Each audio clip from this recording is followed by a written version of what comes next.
بقول لك ايه على فول؟ قول يا حبيبي. انا كنت على الطريق كده وشربت قهوه طعمها كريمي. طعمها كريمي ووشها عامل زي الوش القهوه دي كده، صح؟ أيوة، صح.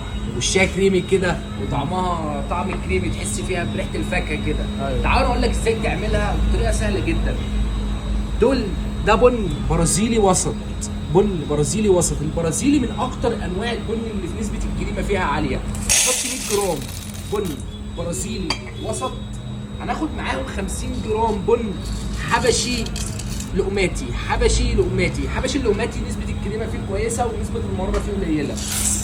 هنحط معاهم ايه؟ 100 جرام هندي ارابيكا تحميص وسط. تمام كده احنا خدنا ريحه الفاكهه مع طعم الكريمي، تمام، مع الوش الكريمي. هتلاقي الدرجه بتاعتها لذيذه ولطيفه.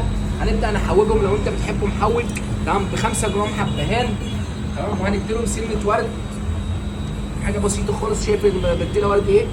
وبالعدد بالظبط فصين حبهان، فصين قرنفل بالظبط.